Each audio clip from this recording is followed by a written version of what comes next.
live and airing on YouTube yet or on Facebook yet, but we're just about to get going. And thank you for all of you that are listening to me, waiting for me to get going. Nicole asked me to talk about gratitude today. And that's something that I am really good at talking about. I can talk about gratitude for hours. And today I only have 1 hour to do it, but I'm pretty sure that we can still fill up this whole hour.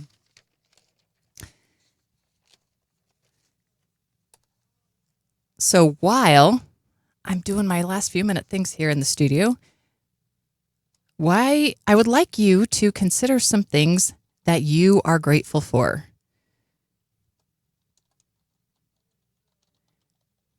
It's sometimes easy to think of things that we're grateful for, and sometimes difficult to think of things that we're grateful for.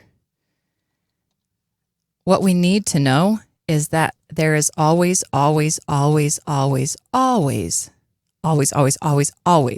something to be grateful for.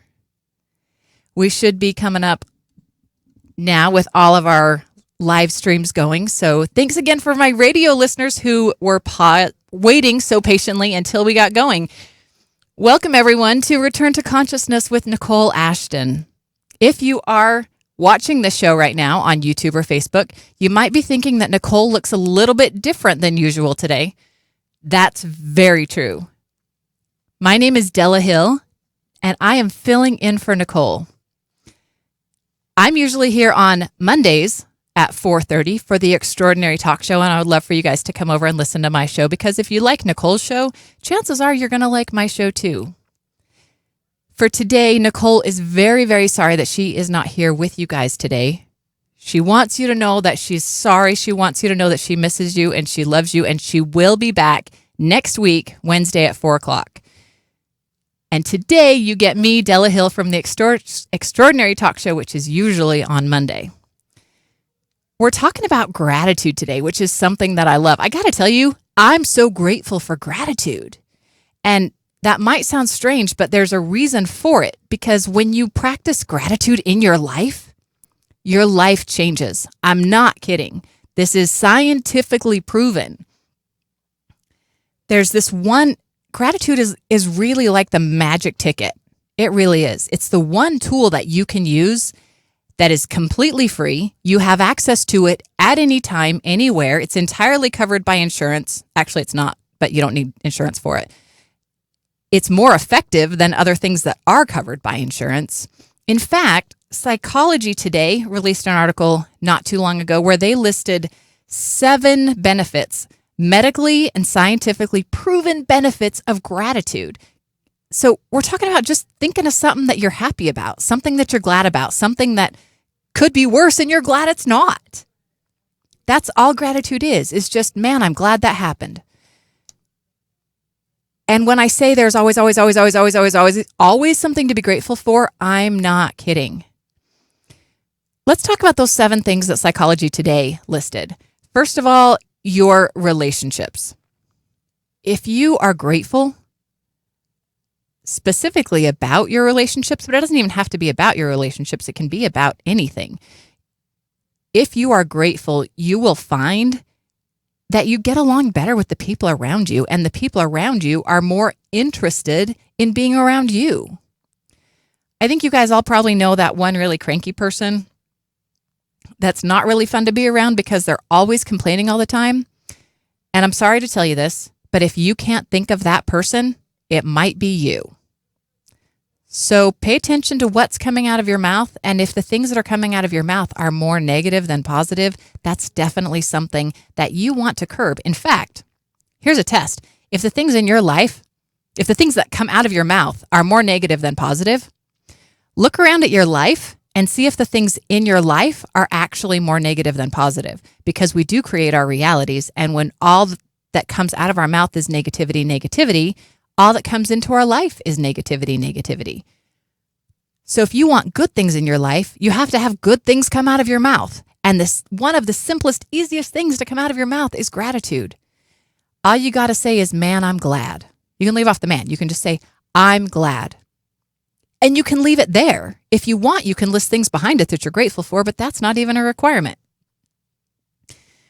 When you're grateful, it just puts you in a better mood. And when you're in a better mood, you're easier to get along with, and it's easier for you to get along with other people. You've had those days too when that cranky friend, the person that we talked about, is, you know that they're coming towards you and you go, oh, I just don't have the energy to deal with them today, right?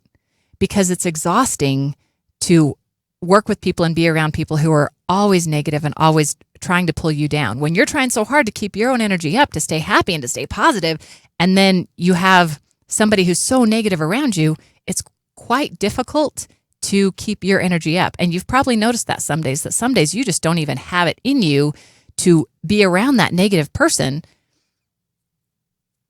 because it's exhausting. Well, if that negative person would be a little bit more grateful, they'd be easier to get along with. However, it's not your job to tell them to be more grateful. Right here, right now, the second, it's my job to tell you to be more grateful, but you're also choosing to listen to this. So I think that if you're choosing to listen to this, you're probably someone who embraces gratitude anyways already. But you also know that you want to be a person who is approachable, right? Like you want your kids to be able to come to you. You want your family and your friends to be able to come to you and talk to you if they have a question or if they have a concern or if they have a need. And if you are that negative person, or if you're more negative than positive, it makes it harder for people to come to you. If you are kind of cranky, people don't really want to open up and share the things that are really that they're struggling with. Here's the thing. Misery loves company. So if you're being negative, you're going to bring other negative people around you. If you love having those negative people around you and you like that, don't change anything.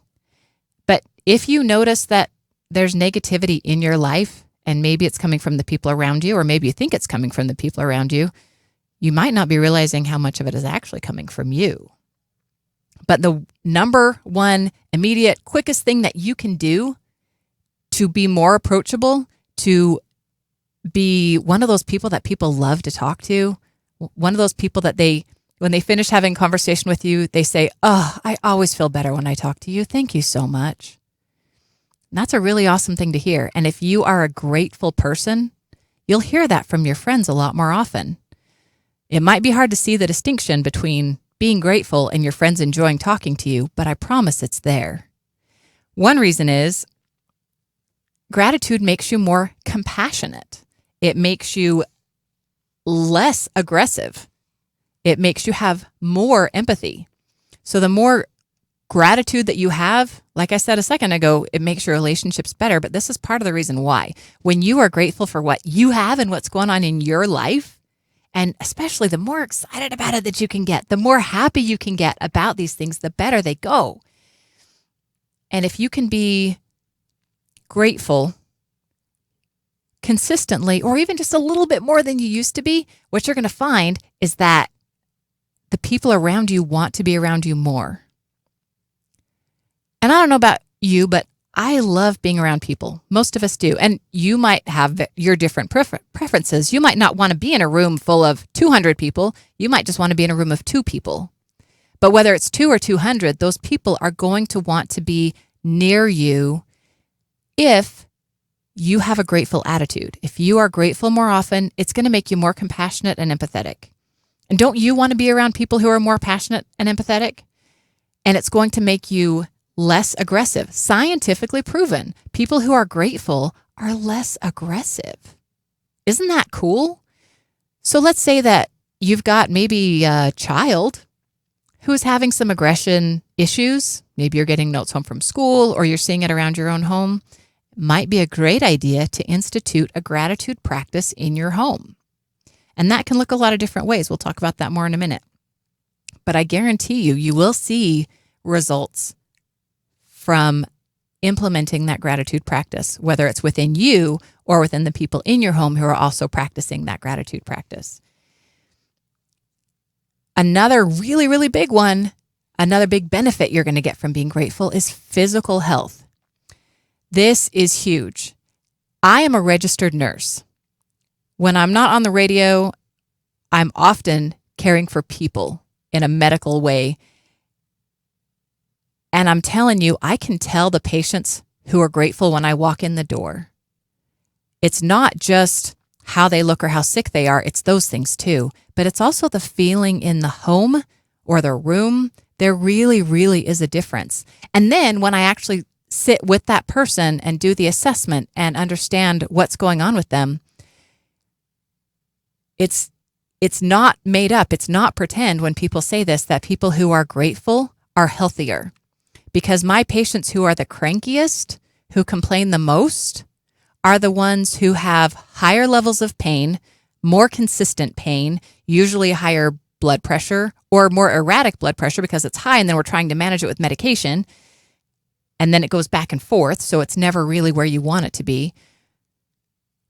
Stress, anytime that you're stressed out, you're releasing cortisol from your body into your body. Cortisol is the stress hormone. And anytime that you're stressed out, you're releasing cortisol. When you're releasing cortisol, you feel more weak. You feel less empowered.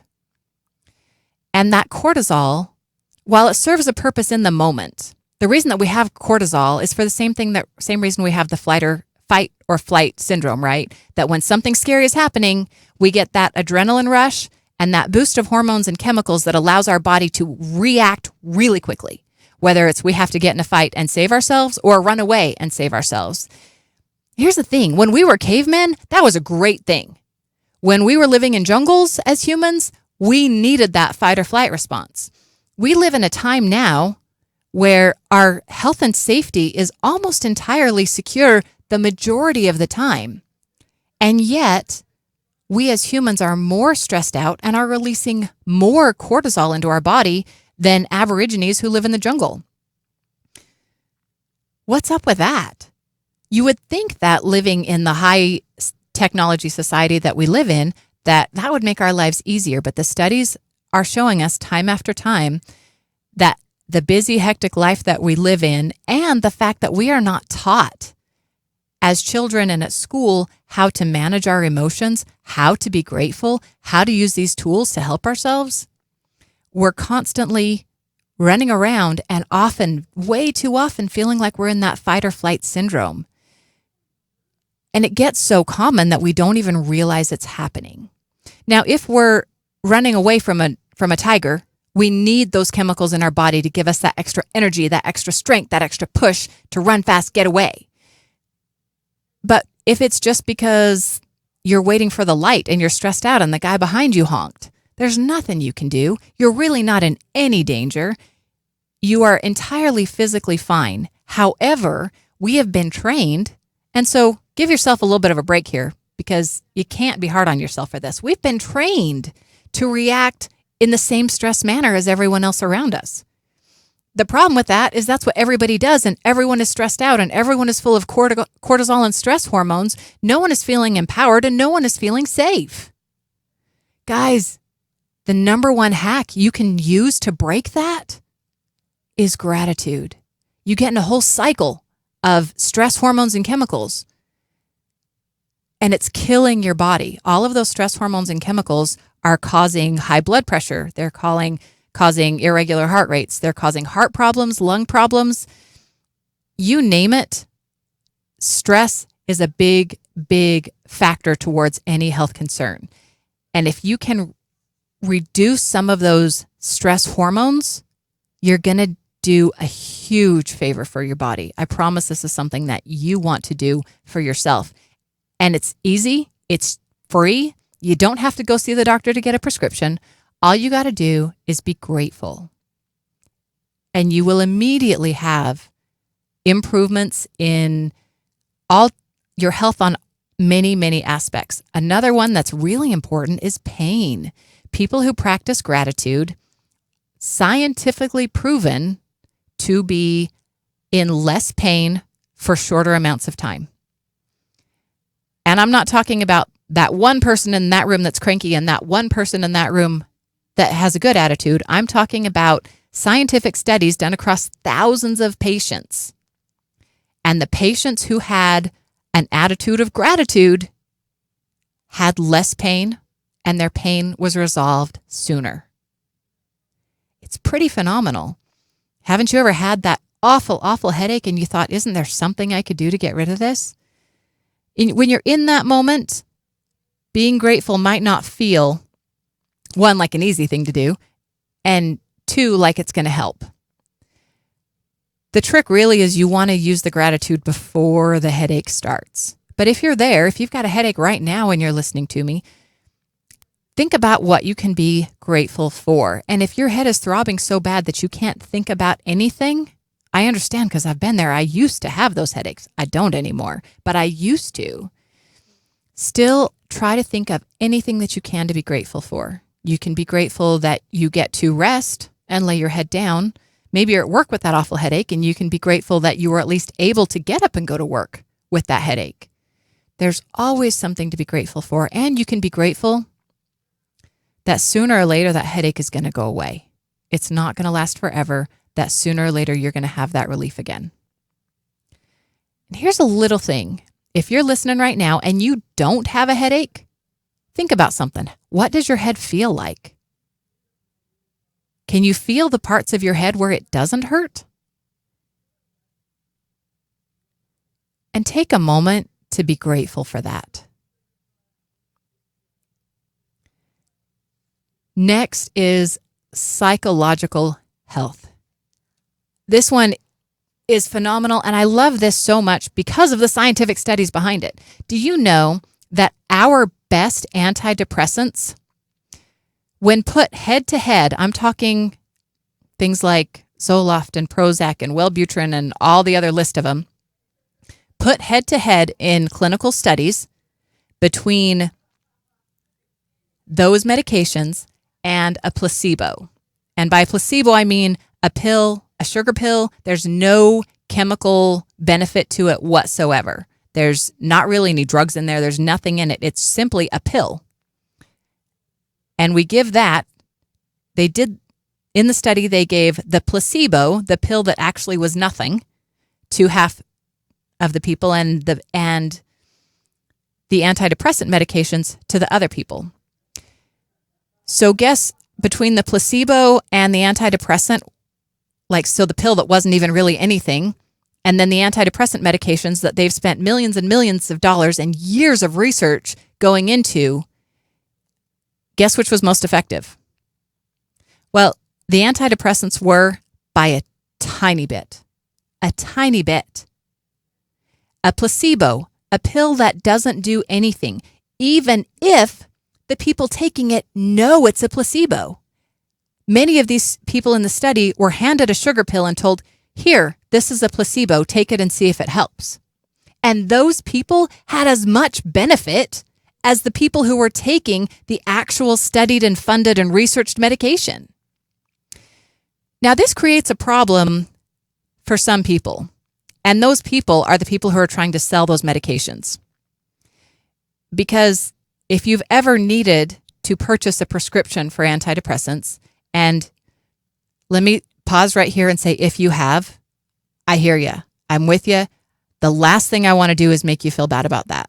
Because if you can find a medication that is helping you, then be grateful for that. There's so many people out there who are depressed and have not found anything to help. Guys, I'm with you.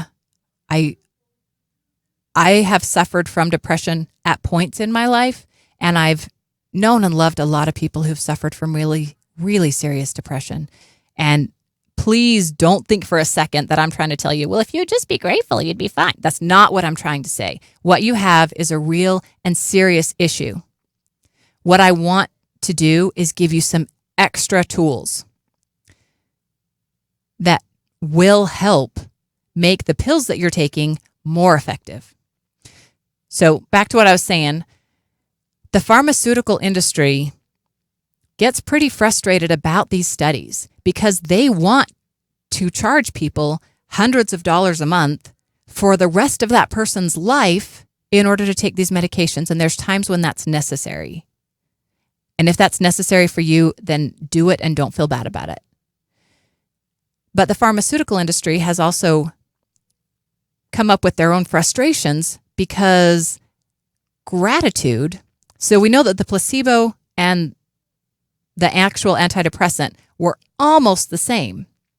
When people practiced gratitude, either a gratitude journal or gratitude talking, or whatever way it was that they were using to practice gratitude every day for about 4 to 6 weeks, compared to the people who were taking the antidepressant for that same 4 to 6 weeks. At the end of the 4 to 6 weeks, the people who were practicing gratitude were happier than the people who were taking medications. So why don't you hear about that? If gratitude is actually more effective at reducing depression than the antidepressants, why are we not hearing that? Well, here's the thing. There's money to be made from antidepressants, and there's no money to be made from gratitude. As my friend Vishen likes to say, the pharmaceutical lobby, massive. The gratitude lobby, tiny. So here's what I'm trying to do. I love to do #gratitude lobby anytime I'm updating or posting something, talking about something cool. Because we already know the pharmaceutical lobby is in there. Let's get the gratitude lobby in there too. We're coming up on our break time. I will be back with you in just a few minutes. We're going to leave you with some commercials for just a moment, but hang with me, come right back. It's Della Hill here covering for Nicole Ashton on Return to Consciousness.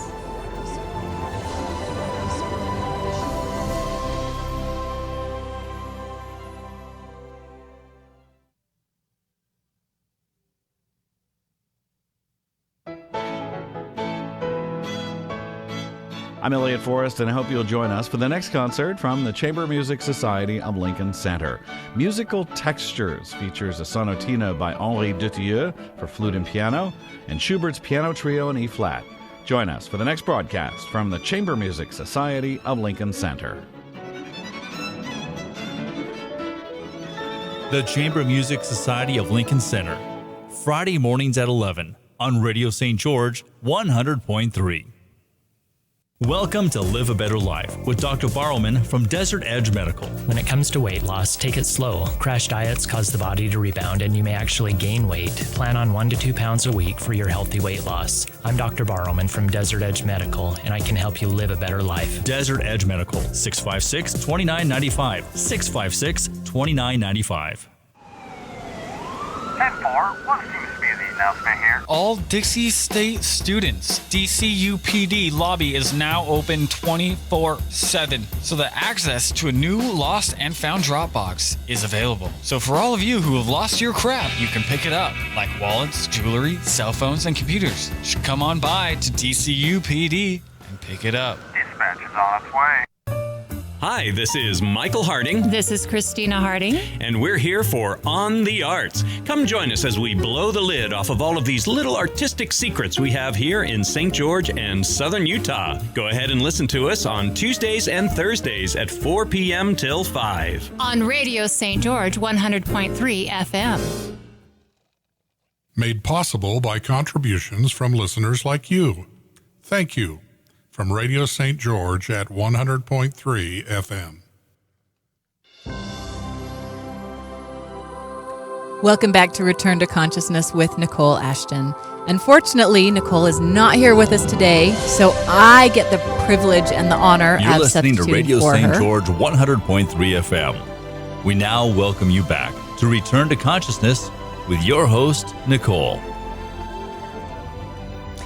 As I said, I'm not Nicole today. There's a lot of things about Nicole that I admire so much and aspire to be like her. Today, you get to listen to me. My name is Della Hill. I'm usually here Mondays at 4:30 for the Extraordinary Talk Show, and since Nicole had so many important things today, she asked me to fill in for her. So we're talking about gratitude, which is one of my favorite things. I have a lot of favorite things, but they're all in that same range. So we're talking about how gratitude is actually more effective at increasing mood and happiness than antidepressants are. Whereas the pharmaceutical lobby has a huge group of people and a lot of money going into funding antidepressants, and there's nothing going into funding gratitude. Nobody is pushing gratitude on you other than me today. But by practicing gratitude, you can improve your mood.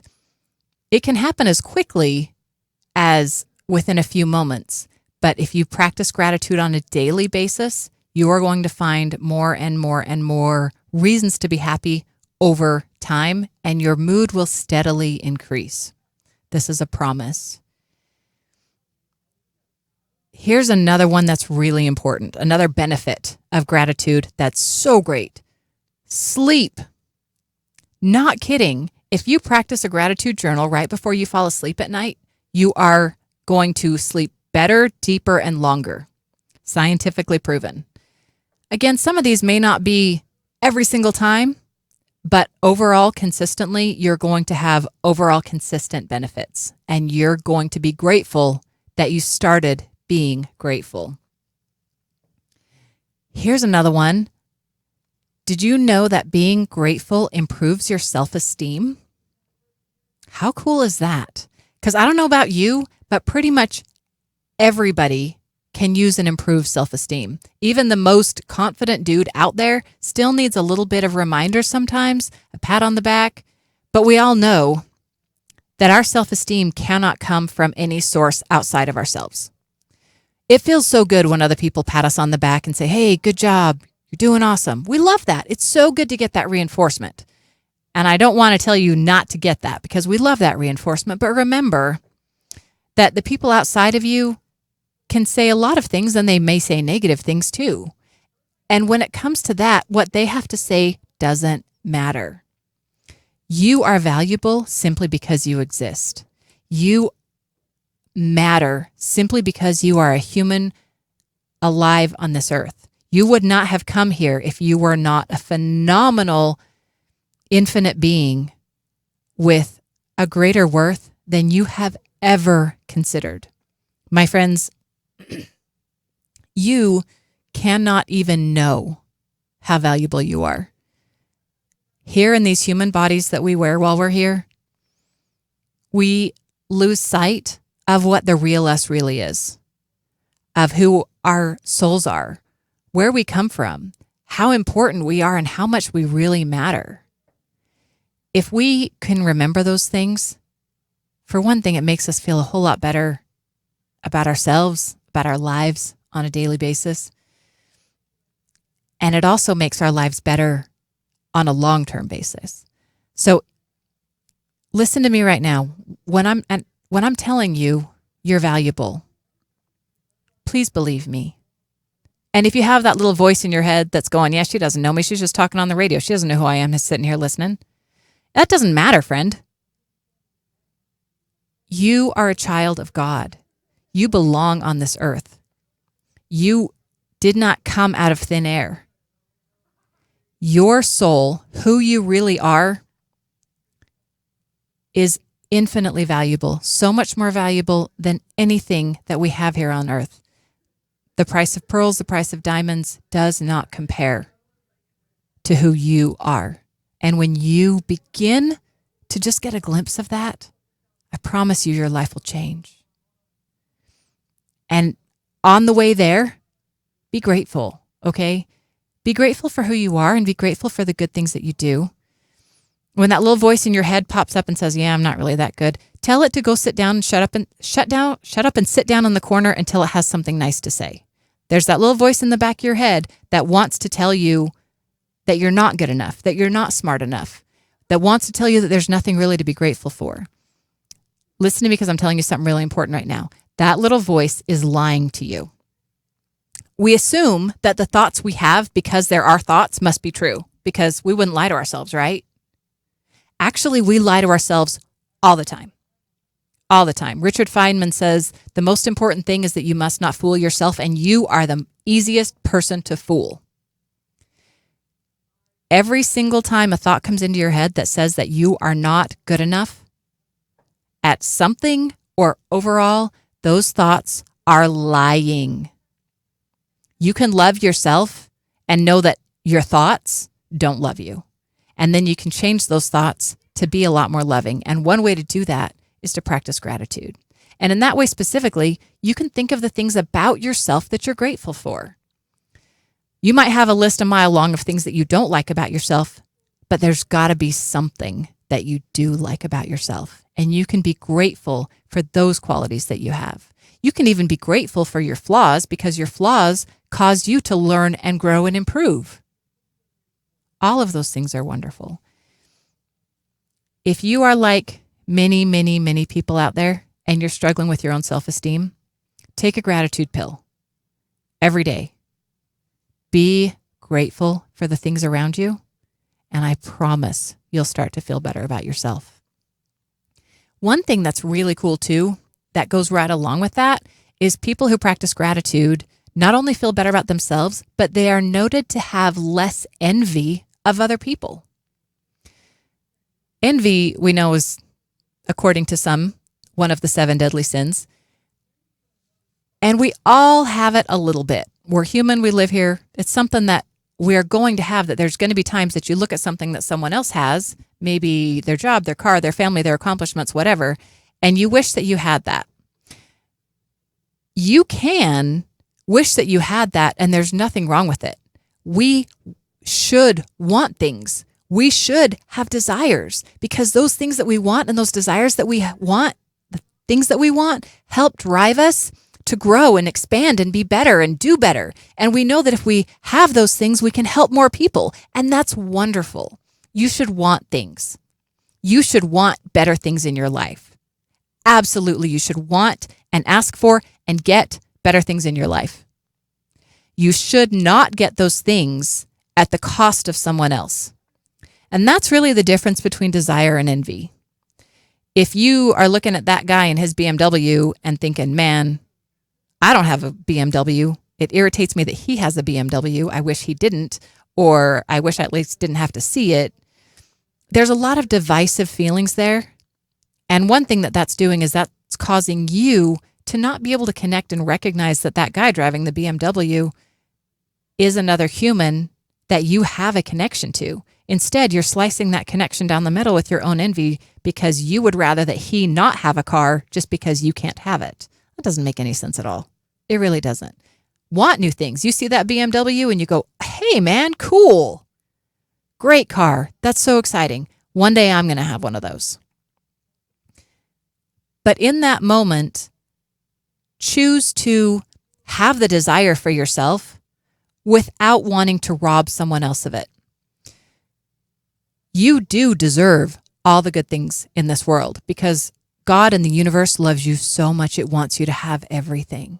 But it does not want you to have those things because you took them away from someone else that God and the universe wants to have those things.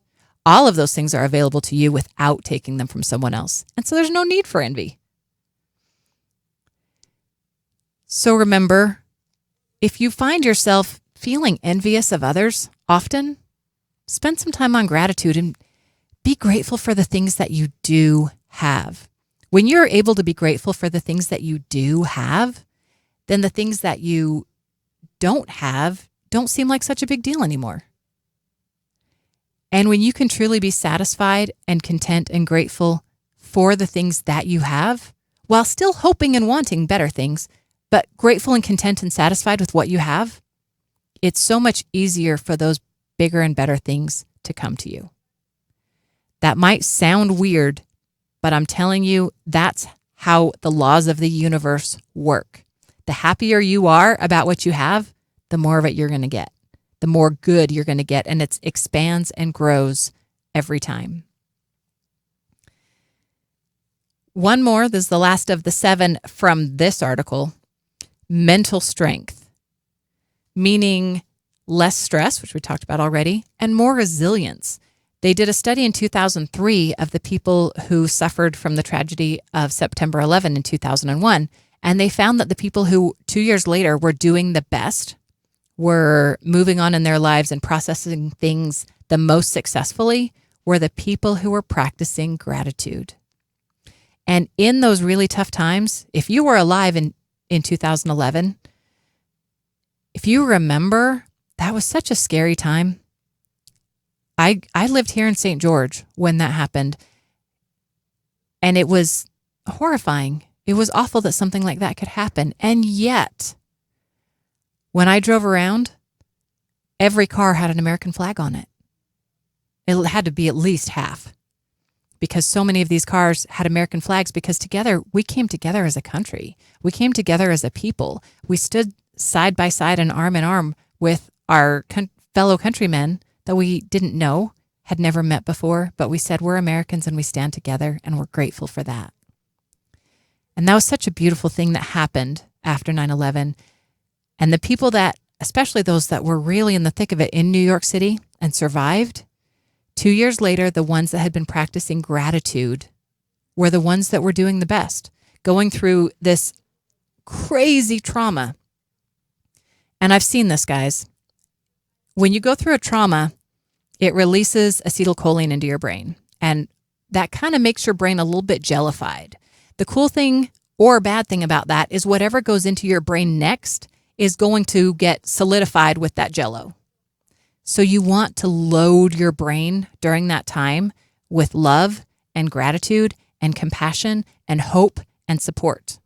When we talk about soldiers out in the field that have a traumatic experience and then they spend the next week continuing to have traumatic experiences, they're dumping acetylcholine into their brain, which is jellifying it, and then their brain is then being filled with more trauma, more devastation, pain, blood. All of the awful things are what's going into their brain, and that's one reason why soldiers come home with such awful PTSD. And we do need to have a lot of compassion for them and help them wherever we can. If you recognize that you're in a traumatic event, maybe you were in a car accident, maybe you've lost someone that you love or something like that.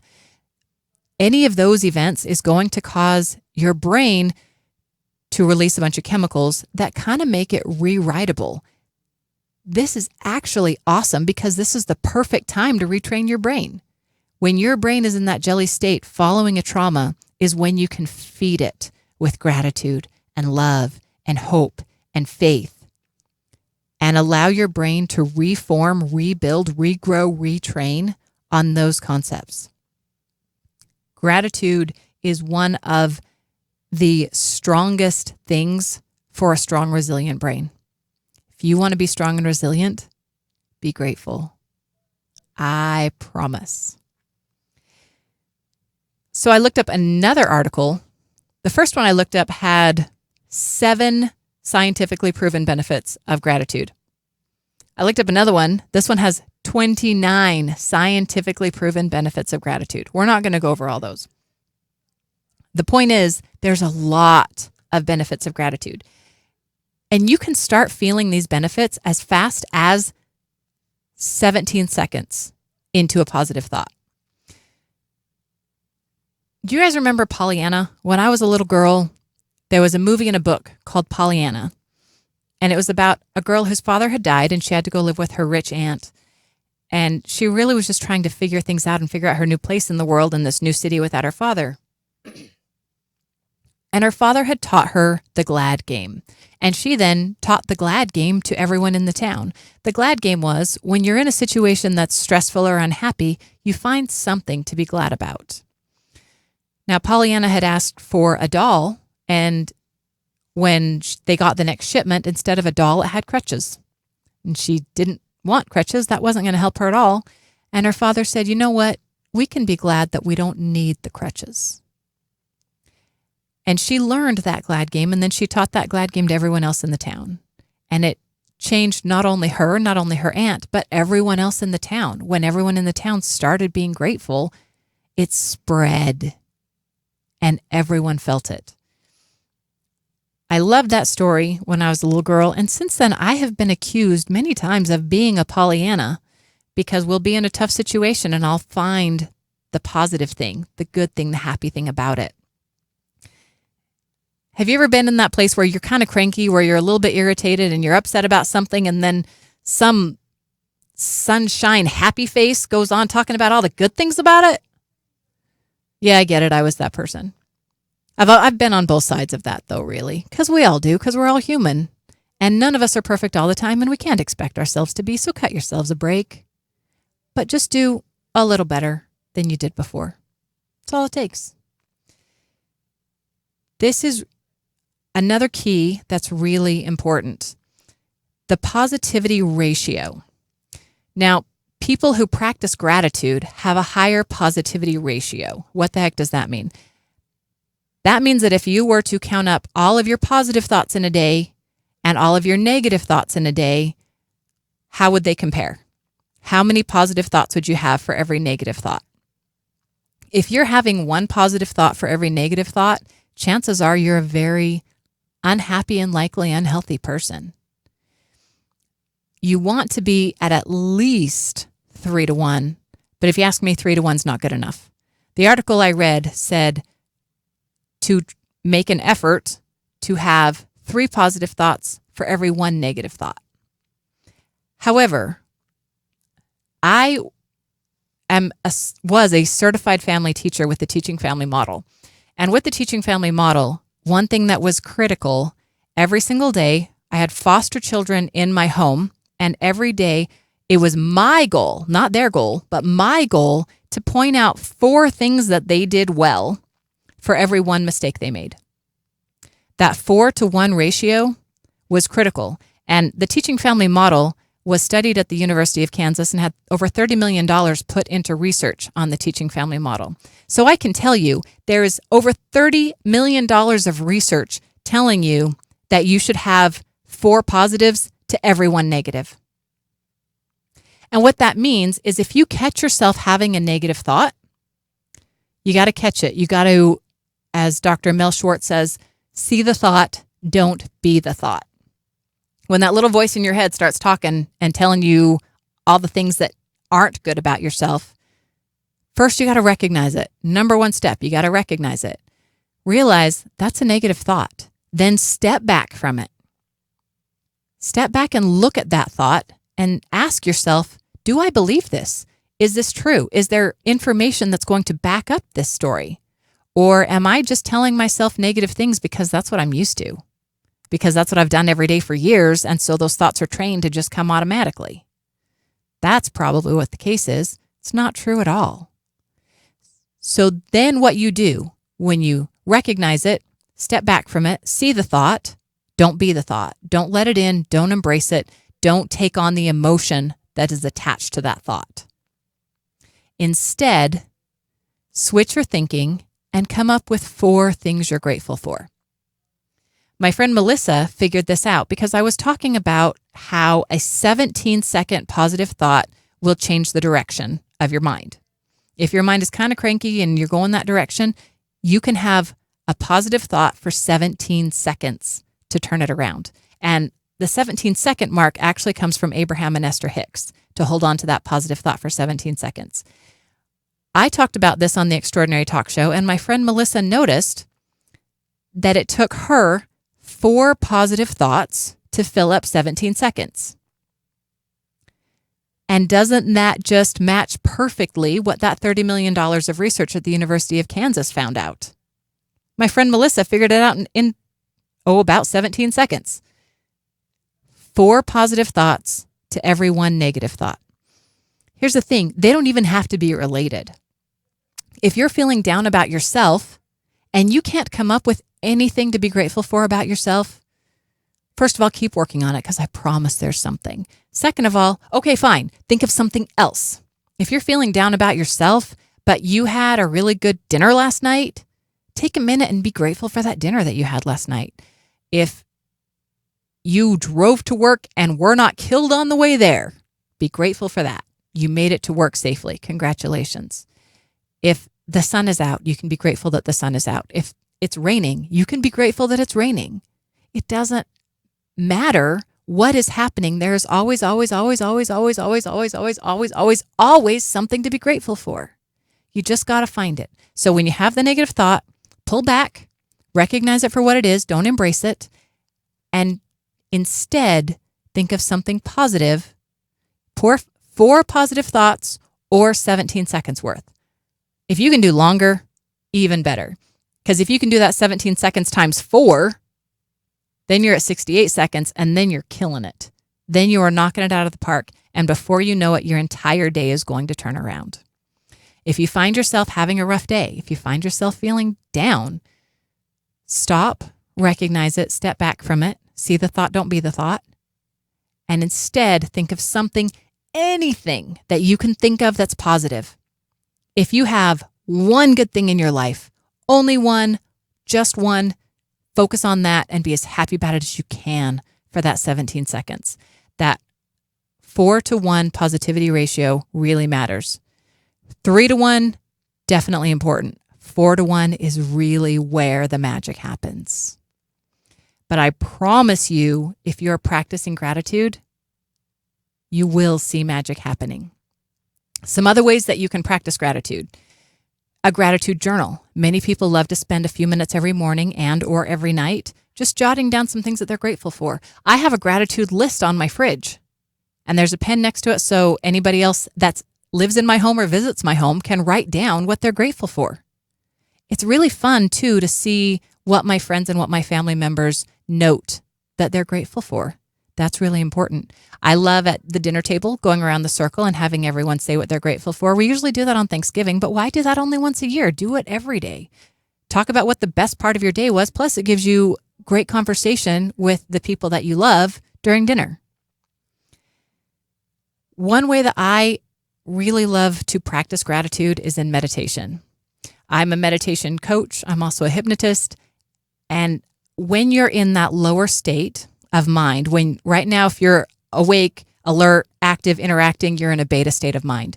When you go to a meditative state, your brain waves change and you move to what's called the alpha state. If you really go deep, you'll go to theta. And if you go really deep below that, you'll fall asleep, which is delta. But when you are in the alpha state, alpha, you remember, is another name for God. So I often call this meditative state the God state. Because when you're in that meditative state, you can sit and think about those things that you're grateful for. And it's so much more powerful than even when you do it when you're wide awake. When you practice gratitude in that alpha state, it goes deeper, it affects more, has a longer lasting, more positive benefit. So take a few minutes, close your eyes, take a few deep breaths, and just think about some stuff you're grateful for. It doesn't have to be long. It could be 17 seconds. It could be 68 seconds. Just take the time to be grateful. I am so grateful that I got the opportunity to come be with you guys today. Please join me again on Monday at 4:30 for the Extraordinary Talk Show, and come back next week, next Wednesday. Nicole will be back, and she's so excited. She misses you guys, and she can't wait to be back here with you. Thank you so much for listening to Return to Consciousness with Nicole Ashton. I've been your host, Della Hill. You've been listening to Return to Consciousness with your host, Nicole Ashton, creator of Energy Healing by Design, a world-renowned healer and luminary whose life after death experience has allowed her the gift of empowering people around the globe to heal and grow in their true authentic space. For audio and or video of this, go to Facebook or YouTube, Podbean or Spotify, and search Radio St. George or radiostgeorge.com. We invite you back next Wednesday at 4 o'clock for Return to Consciousness with Nicole Ashton on Radio St. George 100.3 FM.